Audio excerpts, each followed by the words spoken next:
Tensura What If? Silver Timeline by CBCTEBAS Chapter 80 Recollection 1. Ah, I remember everything clearly now. Those days. My comrades. My regrets. Raphael. I remember them all. 5 children could be seen crying as I was about to leave. They tried to act tough, but it was all in vain as they all hugged me tightly. Take care of them, I smiled, looking towards Yuki. He should be able to care for the children until they have grown up and can stand on their own. I will, you can count on me, Rimuru-san. Yuki smiled back. We had already discussed letting the children stay at the academy until they graduated and giving them IDs from the Freedom Association if they wished to join. I finally let go of the hug and walked toward Ranga, who was waiting near the entrance. Sensei. I turned and was hit by Chloe, who was hugging me tightly. The others came closer as well. I patted her head, feeling a pang of sadness. I'll miss them all. Geez, Chloe, you're such a crybaby, Kenya said, though he was crying as well. Sensei. Sensei. Chloe pushed her head deeper into my chest. This lasted for a few minutes until she finally let go, and the others said their goodbyes to Yuki. Originally, I wanted to get a bit further away before using transportation magic. However, since we were near the city, it took longer to say goodbye to the children. Ranga, let's go right here, I said, patting Ranga, who looked at me with concern. Rimuru-sama, isn't it dangerous? He asked, echoing my own worry that we might be seen on our way to Tempest. That's true, but we're a bit off schedule. Understood, Rimuru-sama. Ranga followed my order. I smiled and activated spatial motion. Report. Impossible to specify a target location. The cause is believed to be some kind of barrier isolating the area. Barrier? What's this about a barrier? Hey Great Sage, what's this about a barrier? Report. As stated, the area is believed to be isolated inside a barrier. Searching for coordinates near the area, confirmed. Great Sage transported us to the cave where Vesta and his laboratory were making hippocute potions and cultivating herbs. Our Rimuru-sama, Vesta stammered, talking with one of Sue's subordinates, who kneeled upon seeing me. Report, I ordered Seika. Understood. Rimuru-sama, we currently have enemies invading Tempest. More specifically, the capital, Rimuru, Seika said as she bowed. Invaded? Tempest is being invaded? By who? And why? Is it another demon lord? These thoughts swirled in my mind. The capital is enveloped inside a barrier that hinders us from entering. Sue-sama is trying to enter the capital in any possible way he can. I needed to confirm something first. Do we know who the enemy is? Is it a demon lord and their army? I'm not confident I could take on someone like Milim, but if it's someone like Carrion, I could resist until the others escape. Seika paused and hesitated at first. The enemies are humans, Rimuru-sama, Seika said. It is still speculation, but Sue-sama believes it to be the Kingdom of Falmouth. Kingdom of Falmouth? The one where Yum is from? I should have listened to Gazel and Murmile when they said it could be an enemy. Sue, can you hear me? Rimuru-sama? Meet me at the entrance of Tempest? Understood. Ranga and I went to the entrance, where Sue was waiting with Soka. The two kneeled after seeing me. Is this the barrier? I asked, looking at the barrier enclosing Tempest. Yes, it is a 2-layered barrier. I've sent scouts to monitor the army currently on their way to the forest. An advance party seems to be causing trouble inside. I could not contact Benamaru. The barrier is hindering me, Sue explained briefly. I placed my palm on the barrier. Great Sage, report. It is a 2-layered barrier consisting of an anti-magic area as well as a magicule-reducing barrier. Magicule-reducing barrier? Why is that? Report. It is believed to be a way to fight against monsters that rely on magicules to survive. Then the people inside are weakened by the barrier while they're fighting? Correct. Then I have to help them. Great Sage, can I go in? Report. Barriers could be resisted. Thank goodness, that means I can go in. I looked towards Sue. I'll go in and help them.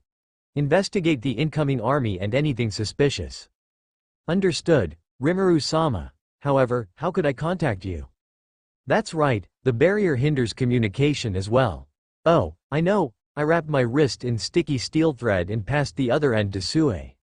This will work. Sue bowed and disappeared with Soka. I enveloped myself with my barriers and passed through the barrier. I could see some soldiers attacking the residents of my city. The hobgoblins tried resisting their attacks, even though they weren't part of the military of Tempest, just to let the others escape. Gah! One of the hobgoblins groaned as he fell down with a slash to his stomach. The soldier planning to finish him off swung his sword down. Ting, it was blocked and the soldier was pushed backward. "Are you okay?" I asked as I threw a full potion to the hobgoblin. "Rimuru-sama." The other hobgoblins cheered as they saw me. Their morale raised, and with my help, they knocked out the humans. I didn't have time to ask them what happened. If this is happening everywhere, I need to be fast. "Everyone," I contacted everyone inside the barrier. "Rimuru-sama, hold on, I'm in Tempest right now. Prioritize the safety of the residents, don't die." "Understood, Rimuru-sama." I then rushed in and took out the soldiers that I passed through. I threw healing potions to the injured residents of Tempest before leaving. Then I finally saw Xian. She seemed to be fighting someone in hand-to-hand combat. Xian was being pushed back, probably because of the barrier. "What is happening here?" A soldier, probably from Falmouth, shouted. He, along with his 100 knights, started charging as he shouted. "Tisk, out of time, huh? Hey, help us!" The man who fought Xian shouted mockingly as he saw the knights.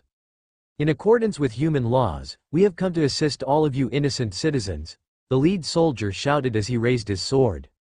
Xian rushed in to save a young hobgoblin in the soldier's path. "Run away." She grabbed her and ran, but the soldiers rushed after them and caught up. The lead soldier, planning to slash Xian, shouted as he swung down. He was then pushed back as I intervened. "These guys piss me off, so much." "Our Rimuru-sama," Xian shouted as she noticed me. "Hey, who are you?" the man who previously fought Xian said as he rushed towards me with his fist. "This one pisses me off as well. What did he say earlier? They need help, and these soldiers would save the innocent citizens? What a farce." As he came near me, I punched him in the gut and he flew towards the soldiers. "Listen here, I'll only say this once. Turn back now and never return, or else I will not be merciful," I told them as I pressured them with my aura. The horses they were riding started to panic, causing several of the knights to fall. "Rimuru-sama," I heard Benimaru behind me. 2 bodies were then thrown to the knights. From what I could see, it was a boy and a girl, probably together with the one that Xian fought. "Good, you're all here," I said as I sensed everyone that was present.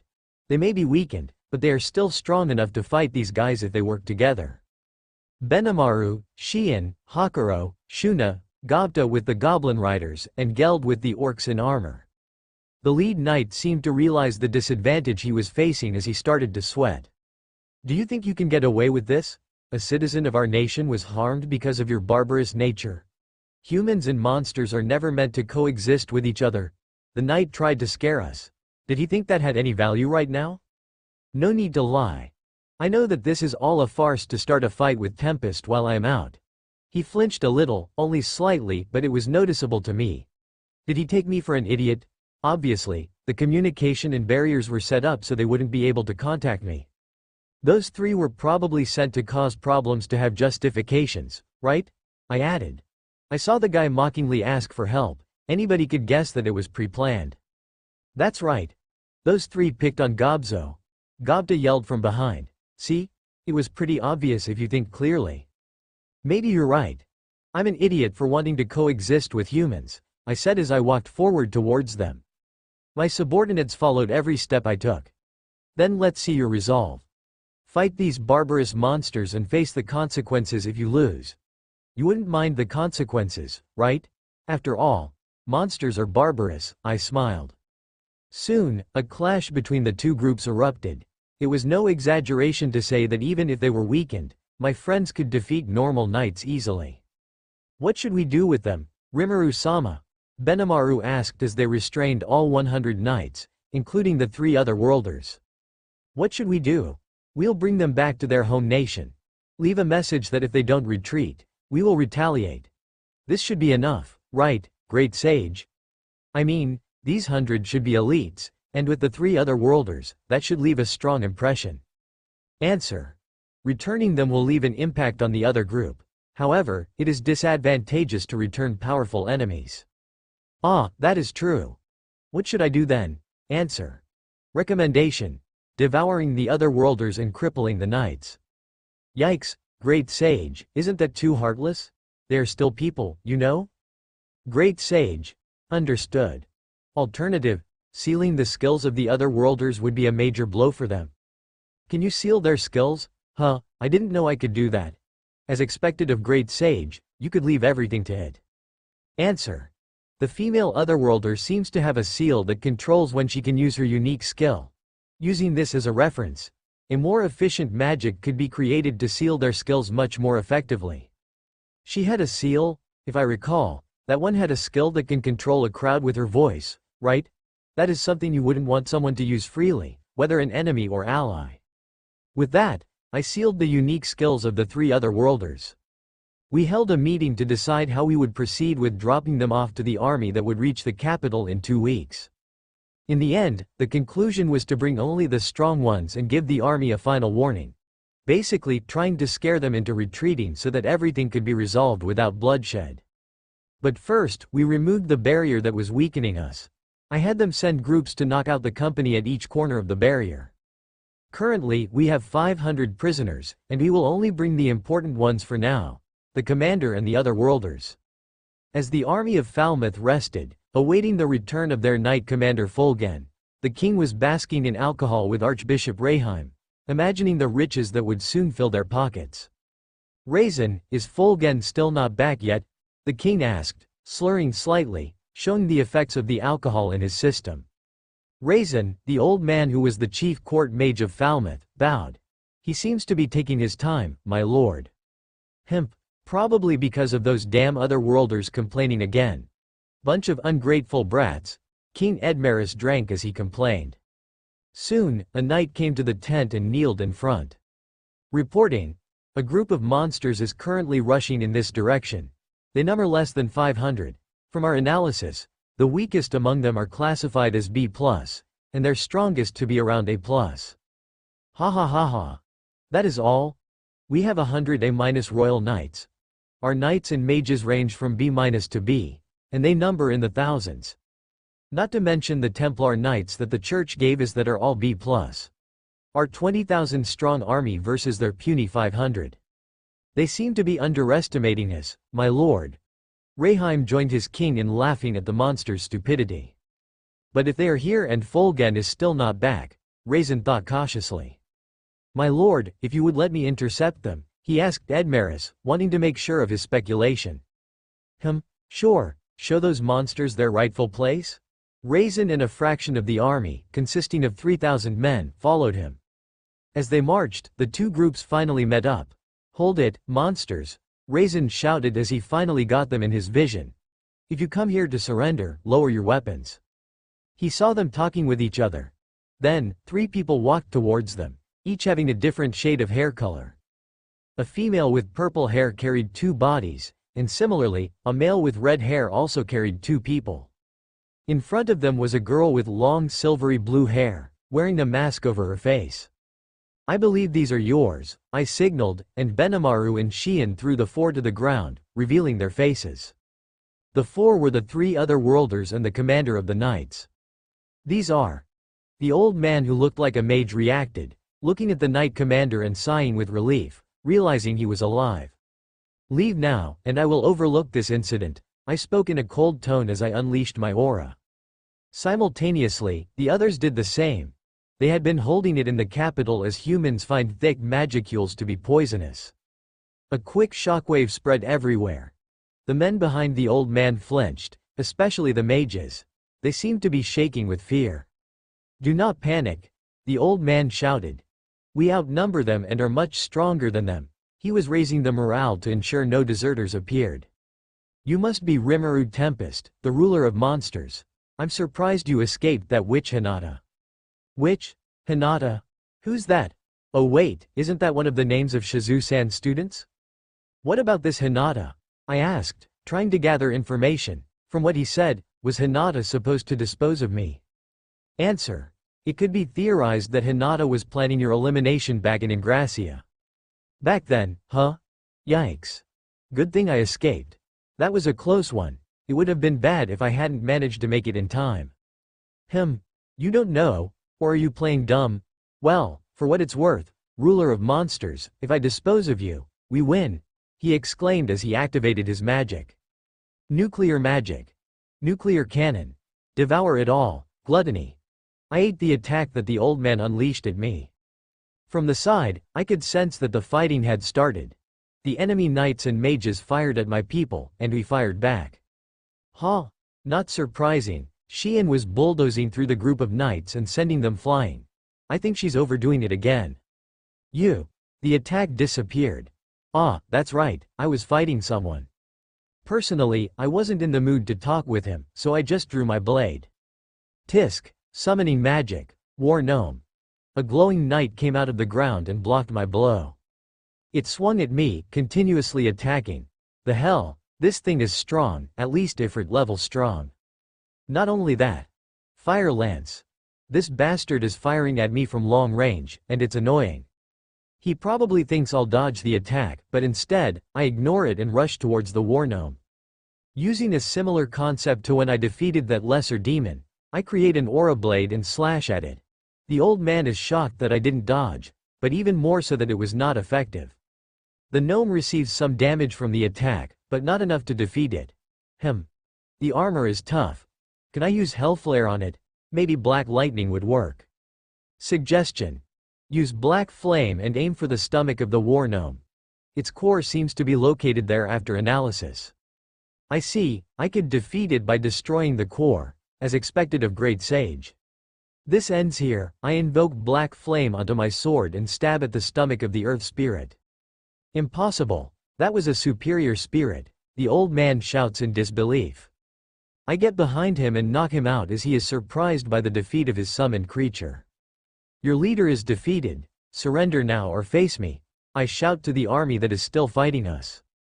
Once they see Raisin lying on the ground, they immediately surrender, knowing the difference in strength. Tying them up is a hassle, so we instead confiscate their weapons like swords and staffs and put them to sleep. How are our side? I ask, worried. It seems it shows in my expression as Benimaru smiles and notes that there were no casualties. However, at most half of our men are heavily injured. It's mostly done by the temple knights of the church. Benimaru gestures, showing me as they pour and drink full potions. What you'd expect from the masters of monster extermination. He nods with his arms crossed. Was he complimenting them? What should we do now? Rimuru-sama? Sue asks as he appears beside us. Well, I plan on continuing the plan, but I look at my people. They seem exhausted. We couldn't exactly win fighting fair, so we mostly used terrain advantage and hit and run tactics. Xian as a distraction also worked nicely. Yes, her running into the middle of the army was part of the plan. Ha ha ha.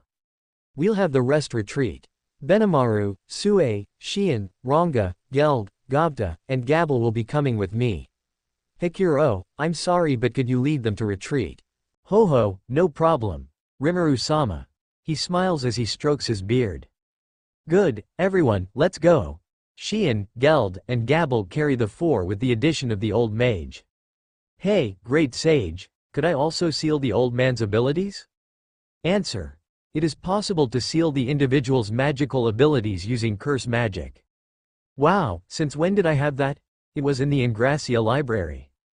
It was just there. Isn't that dangerous? Negative. It was undecipherable, so they simply placed it there. Sealing of individual's magic capability, yes or no? Of course, it's a yes. Error. Unfortunately, the individual has high enough resistance to cancel the curse. Alternative. Sealing the individual's ability to use nuclear magic and removing the nuclear strike magic set in the body. Successful. He rigged himself, Thus, we walk towards the army. Once the army notices us, they try to fight us. We show them who we are carrying, and immediately their morale drops to the floor.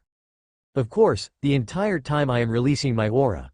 Some of the less accustomed soldiers are on the ground, breathing heavily from the intake of a large amount of magicules in the air. Others give up and simply faint. As we walk, I notice with magic sense that the one in the fancy tent is trying to escape. So I order. He disappears after that. Once we get to the tent, Two people are on their knees, tied with sticky steel. One is pleading for his life while the other is basically having a heart attack from fear. Who are those? I ask the other knights tied down. They are either knocked out or bleeding heavily. They are the king's royal knights, Sue answers calmly. And you took them down like that. Good work. I walk towards the two old men, assuming the one in the obvious royal clothing and having a crown to be the king. Anything you want to say? I ask the king of Falmouth. This is all a misunderstanding. I didn't come here to fight you all. It was those other worlders that started it. We were both victims of their actions. This guy thinks I'm stupid, doesn't he? I sigh. Dealing with this type of people is a pain.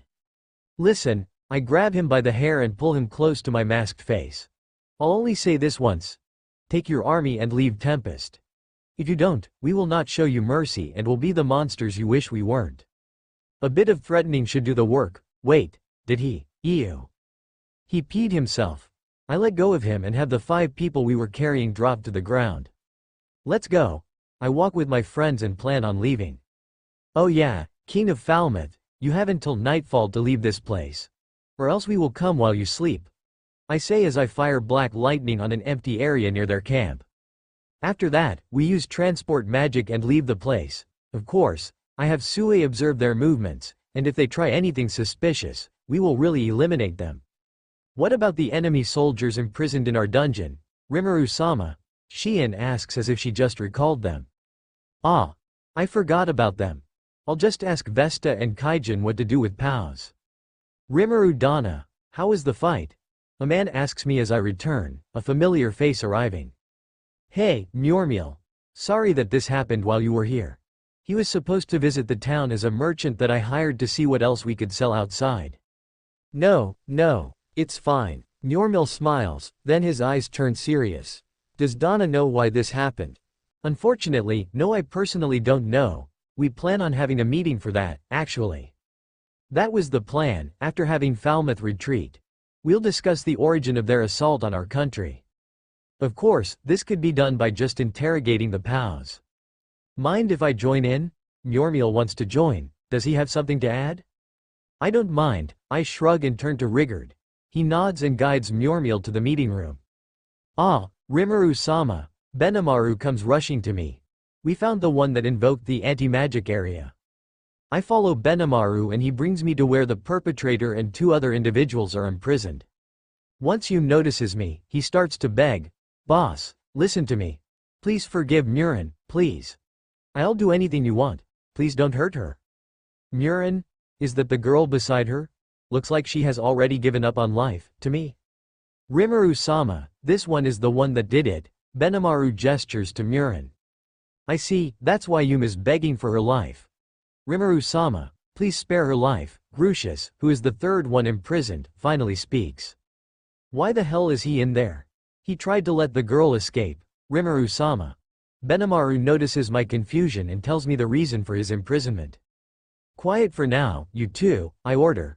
Personally, I'm not that mad. Nor do I plan on killing her. Can I ask why you did it, Murin-san? I sit down in front of their cell and listen to her side of the story. Long story short, she was a pawn of Demon Lord Clayman who ordered her to create the barrier to hinder my arrival. She seems to have had her heart taken by Clayman. Otherwise, she would have long betrayed the Demon Lord titled Marionette Master. So you valued your life that highly, huh? Benimaru, who was listening, comments as he glares at the girl. Now, Benimaru. I have long since given up hope of my heart returning, Murin corrects Benimaru, basically saying she doesn't care if she dies. However, she takes a quick side glance at Yum. I see. Hey, great sage, if Clayman gave Murin the fake heart, can we recreate it and replace it? Answer. Once the fake heart is consumed and analyzed, recreation is possible. So we take it from her body? Wouldn't that kill her? Negative. Analysis will only take 2 to 3 seconds before recreation is done. Ah, I see. We could do that. We'll also have the trio O's for this. That's why I walk inside their cell and simply walk towards the chained Murin. B-boss. Hey. Please, kill me instead. Yum. Take Murin with you. Grucius tries to escape by using beastification. But Benimaru stops him in his tracks. I keep quiet and pierce her chest with my hand. She looks like she has really resigned her fate to my hands. Then she is surprised to find herself still alive after I stab her chest. Huh? Boss? Murin, are you okay? I have Benimaru unlock their chains. Yum quickly hugs Murin, and Grucius stands in front of the two, guarding them from us. Here, you're free now. I show the fake heart that is in my hand. You have a new heart now, one I made. The trio looks at me in disbelief. If someone had died, I would have been much more unforgiving. However, no one died, and this was a valuable lesson for me moving forward, so only this time, you are forgiven, but you must repay for your crimes. There's no way I'm just letting her go after what she did. Even if no one died, a lot of people almost died. Murin will be working for Tempest for a decade. After that, she is free to live her life however she wants. Benimaru announces to the trio, with a tone that says no one has the right to complain. I mean, it's not that bad, right? Unlike with Clayman, as long as you do your part, you can basically wander freely in Tempest. I reassure them that I won't treat her like a pawn but more like a temporary subordinate. Her skills could be useful after all, especially her knowledge of Demon Lord Clayman. I thank you for this life, Rimuru-sama. She bows once you lets go of her. I will be sure to repay this benevolence of yours. Thanks, boss. Yum kneels and has his head on the floor, crying, thankful that Murin is still alive. Grucius sighs in relief and finally stops staring at Benimaru. Benimaru and I leave the cell and have someone give the trio a better place for their heartfelt happiness. I finally go to the meeting room where everyone is waiting for me. As I walk to my place, everyone stands up. I gesture at them, and they all sit down. First things first, I would like to apologize to everyone. I give a quick bow, to everyone's surprise. This happened because I left Tempest to do something selfish. If only I arrived sooner, we could have prepared much better. That's not true, Rimuru-sama. That's right, it was our fault for always relying on you. Hakuro stands up from his seat, his presence demanding attention. Rimuru-sama, he begins, causing a hush to fall over the room as everyone turns to him. Even if you did something out of selfishness, it is not your fault for this event. It was due to our negligence that the enemy caught us by surprise. Is it not, everyone? The others nod in agreement. You guys. We do not mind if Rimuru-sama does things out of selfishness, Rigard says, rising from his seat as well. We follow Rimuru-sama out of our own volition. It does not matter what Rimuru-sama does, we follow you no matter what. Everyone. I almost want to cry. They really are like family to me, thanks. Now I need to return everyone to a more serious atmosphere. What does everyone think of this situation? I want honest opinions, no matter what they are. I first need to know what they think of the invasion. After all, the enemy forces were humans that we welcomed. With the other worlders pretending to be adventurers to cause trouble, I'm sure the trust in humans will drop. Benimaru speaks first, lowering his head. As stated before by Hakuro, it was our negligence that this happened. Honestly, when we couldn't contact Rimuru-sama, I was shaken. I didn't know what to do. This is something I know we need to improve. As Benimaru-sama said, Rigor adds, we as the guards should have been more vigilant and cautious of every person that enters our city. Gobta, trembling slightly, admits, this might be because I egged them on when they came here. Anything else? What about the enemy in question? I ask, wanting to hear their thoughts on the human enemy. I've been doing some self-reflecting on how I run things. If I may, Rimuru-sama, Rigard raises his hand. I think some of the monsters will have a hard time mingling and interacting with our human visitors after this event. That's true. While they didn't show any hate towards the entire race, the fact that we never know who our enemies are will terrify just about anyone. Gobta raises his hand, surprising me with his attentiveness. Here, Rimuru-sama. Go, Gobta-kun. I hate the humans that invaded us, he openly states. However, Yum and the other adventurers are not like them. He did try defending Murin, but that's not really the point I want right now. I am of the same opinion, Rimuru-sama. Rigor backs Gobta. While anger towards the enemy humans is sure to appear, I believe it is not wise to generalize all humans to this behavior. Good. To think Gobta would actually say something that could help me with what I'm about to say makes me proud of him. My view of Gobta has risen a bit. Yes, while the Falmouth nation are people that we must never forgive, the other humans, like those from Bloomond, have been very nice to us. Shuna happily agrees. Some even helped evacuate the civilians. I am happy with the conclusion that you have made, I smile. I actually also came to the same conclusion. And to add on, I've done some self-reflecting. I look around the meeting room, take a deep breath, and voice what I have in mind. Does everyone remember my old 3 rules? I say old, but it's only been what, 2 years or less? Everyone nods their heads, of course they do. And does everyone follow it? Again, they all nod. I sigh, this is really my fault.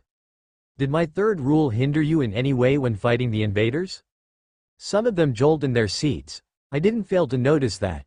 They have been holding back on the enemy since I told them no harming humans. No one wants to answer my question, so I turn to Xian.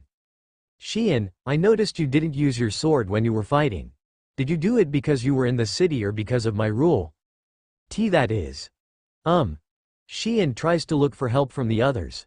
B because of Rimuru-sama's rule. I see. Everyone, from now on, forget about that rule. I openly declared to everyone, and they all look shocked. I don't mean to slaughter them without reason, but if they try to harm or kill you, fight with all your might, with the intent to kill if necessary. Understand, everyone? Yes. Rimuru-sama. With that, the meeting finishes. Luckily for us, the army really followed my warning and ran as fast as they could. Heck, the 3,000 that we left are desperately trying to rejoin the fast-paced retreating army. Good work, Sue, I say to Sue, who keeps watch on the army even now. A knock is heard on the door to my office. Come in, it should be them. Donna, you called for us? Kaijin and Vesta enter. The duo that in the past would have been a bad match. Do you guys have any idea how to handle POWs? We currently have 100 Falmouth soldiers and 400 church soldiers. That's the problem I currently have. What should we do with them? Kill them? I'm already quite satisfied with the revenge that I got. Can't let my personal feelings be the destruction of my nation here. That would look bad in any nation. What about asking King Gazel for advice? Vesta suggests, raising his hand.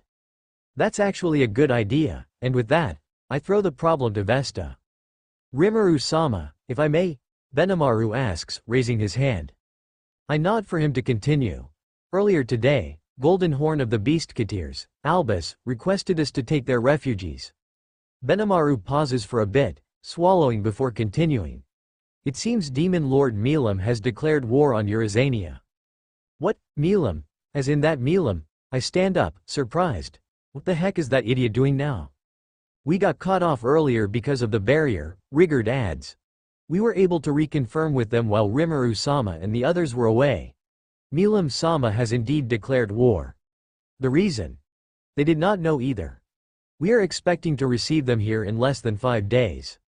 I'll have to keep a lookout on the border of Jura, in the direction of Eurazania. Sue adds to the conversation, ensuring we can guide the refugees properly. But still, refugees, isn't that a lot of people? I mean, we do have space. But to feed and house several thousands of lycanthropes, no point in overthinking it. I'll leave it to you, Rigard. Yes, leave it to me, Rimuru-sama. Alright, that could have gone ugly for me. What, you didn't actually think I could handle that work, did you?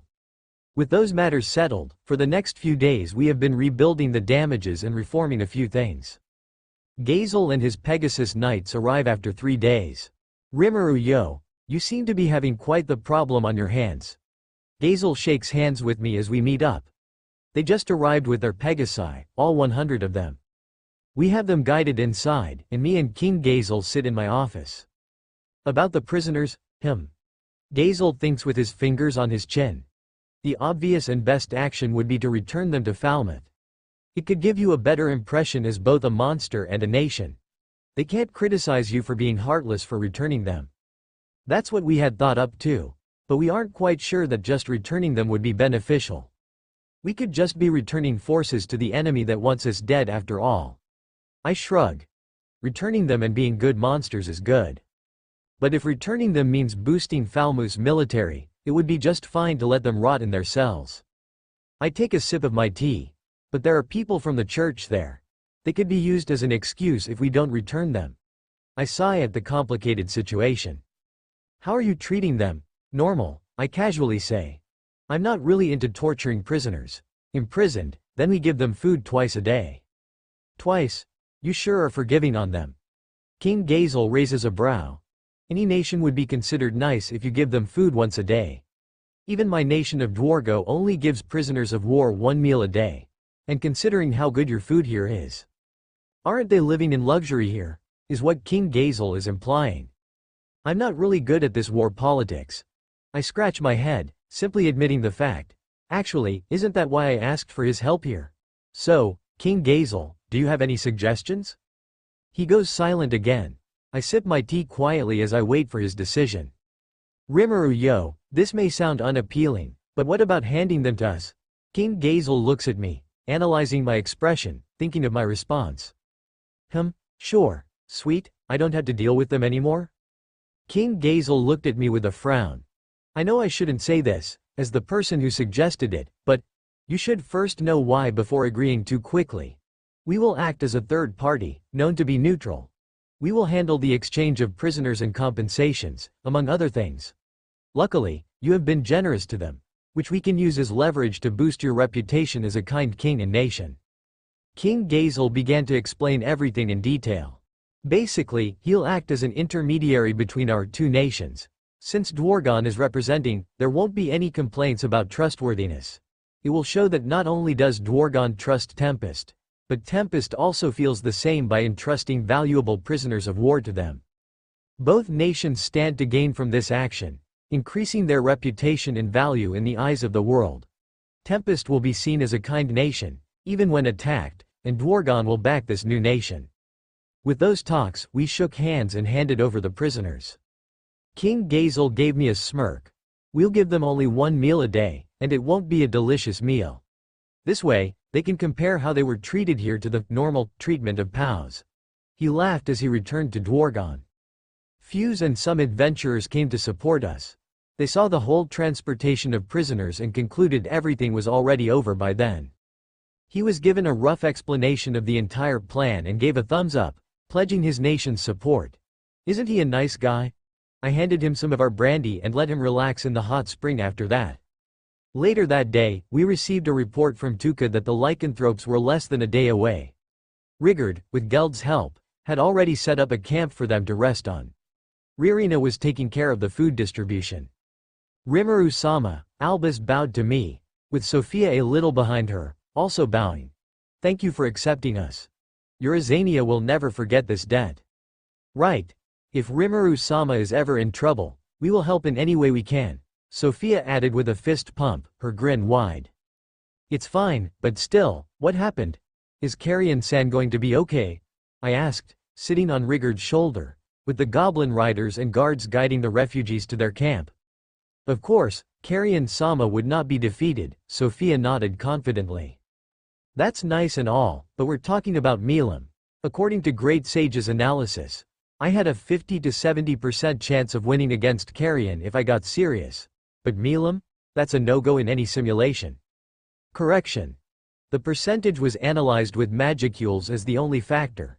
It does not take into account the individual skills and patterns.